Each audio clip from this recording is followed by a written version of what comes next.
उपदेशता channel पर आप सभी का स्वागत है। आज हम बात करने वाले हैं एक ऐसे टॉपिक की जो हर कामयाब टीचर के लिए सबसे जरूरी होता है, और वो है अपने स्टूडेंट्स को समझना। टीचिंग एग्जाम्स के लिहाज से ये बहुत ही इंपॉर्टेंट टॉपिक है, तो चलिए इसमें उतरते हैं।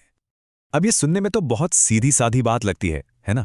पर सच कहूं तो टीचिंग की पूरी इमारत इसी एक नींव पर टिकी है। सीधी सी बात है, जब तक हमें यही नहीं पता कि हम पढ़ा किसे रहे हैं, तो ये कैसे तय करेंगे कि पढ़ाना कैसे है। तो जो कोई भी टीचर बनने की सोच रहा है, उनके लिए ये समझना पहला और सबसे जरूरी कदम है। देखिए, लर्नर कैरेक्टरिस्टिक्स को समझना सिर्फ एक और चैप्टर नहीं है, नहीं, ये वो बुनियाद है जिस पर एक शानदार टीचिंग करियर खड़ा होता है। तो बात वही है, असरदार तरीके से पढ़ाने के लिए पहले स्टूडेंट को जानना जरूरी है। वो कैसे सोचते हैं, कैसे काम करते हैं और सीखते कैसे हैं। पर इसका असल में मतलब क्या है? चलिए इसी को जरा गहराई से समझते हैं। तो सवाल ये उठता है कि हम एक स्टूडेंट को समझें तो समझें कैसे? इसके लिए हम 5 मेन पिलर्स यानी 5 स्तंभों पर फोकस करेंगे। ये हमें किसी भी स्टूडेंट की एक पूरी तस्वीर देते हैं। ये 5 पिलर्स हैं: फिजिकल, मेंटल, इमोशनल, सोशल और एकेडमिक कैरेक्टरिस्टिक्स। यही हमारा रोड मैप है। तो चलिए एक एक करके इन सबको डीकंस्ट्रक्ट करते हैं। सबसे पहले आते हैं फिजिकल कैरेक्टरिस्टिक्स यानी शारीरिक विशेषताएं। अब देखिए, ये सिर्फ उम्र या हाइट वेट की बात नहीं है। इसमें एक बच्चे की हेल्थ, उसका एनर्जी लेवल, उसके मोटर स्किल्स, ये सब कुछ शामिल है। और ये सारी चीजें सीधा सीधा असर डालती हैं कि वो क्लास में कितना हिस्सा ले पाएगा। और ये एक बहुत अच्छा एग्जाम्पल है। मतलब नक्शा बनाना हो या लैब में कोई एक्सपेरिमेंट करना हो, बच्चे की स्टैमिना और कोऑर्डिनेशन ये सब मैटर करता है।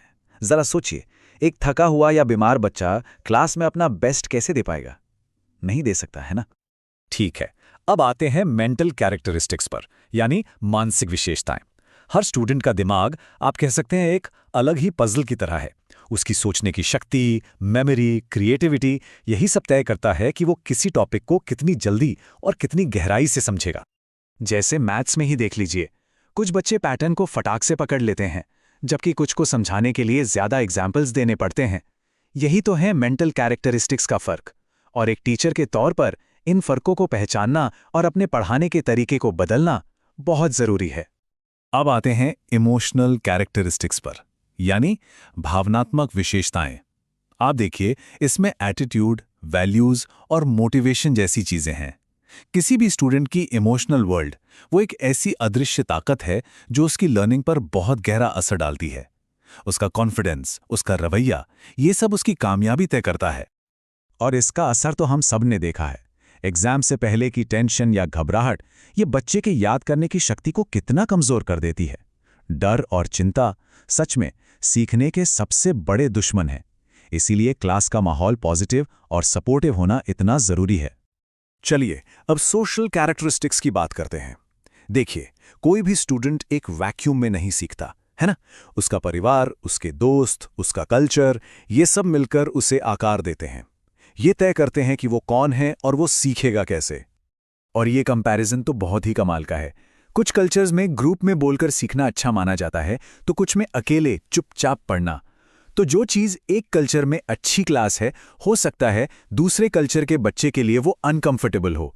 एक अच्छे टीचर को इन कल्चरल न्यूआंसेस को समझना और रिस्पेक्ट करना होता है। और आखिर में एकेडमिक कैरेक्टरिस्टिक्स यानी शैक्षिक विशेषताएं। सीधी सी बात है, एक स्टूडेंट को पहले से क्या आता है, उसका पसंदीदा लर्निंग स्टाइल क्या है, देखकर सीखता है, सुनकर सीखता है या करके सीखता है, ये सब उसकी लर्निंग जर्नी का स्टार्टिंग पॉइंट तय करता है। बिल्कुल, अगर किसी बच्चे को फ्रैक्शंस ही नहीं आते तो उसे डेसिमल समझने में मुश्किल तो होगी ही। पिछला ज्ञान वही तो नींव है। हम बिना मजबूत नींव के घर नहीं बना सकते। ठीक वैसे ही बिना पुराने ज्ञान के नया ज्ञान भी नहीं बना सकते।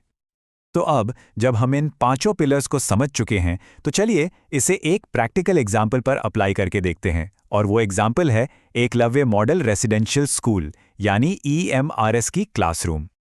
EMRS के कॉन्टेक्स्ट में 3 खास बातें हैं जो वहाँ की टीचिंग को यूनिक बनाती हैं, और एक टीचर को इन पर खास ध्यान देने की जरूरत होती है।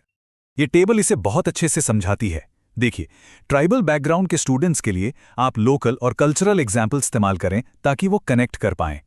अगर स्टूडेंट्स मल्टीलिंगुअल हैं तो उनकी भाषा में भी सपोर्ट दें ताकि लैंग्वेज कोई रुकावट न बने।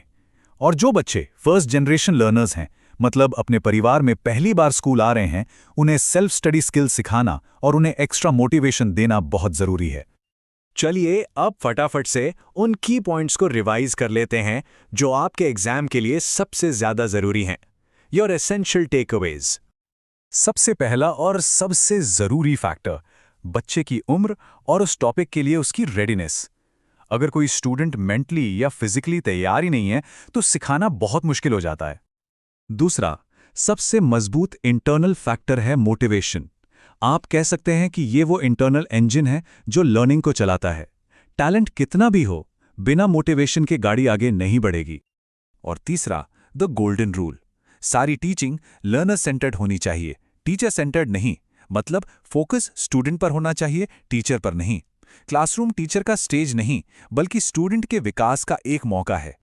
तो आखिर में ये सवाल कि एग्जाम से हटकर अगर हम स्टूडेंट्स को इतनी गहराई से समझें तो ये क्लासरूम को और एक पूरी कम्युनिटी को कैसे बदल सकता है। ये समझ सिर्फ एग्जाम पास करने के लिए नहीं है, ये एक महान टीचर बनने का असली मतलब समझने के लिए है। सोचिएगा इस बारे में, क्योंकि इस समझ के साथ एक टीचर सिर्फ जिंदगियां ही नहीं बदलता, वो पूरे के पूरे समाज को मजबूत बना सकता है।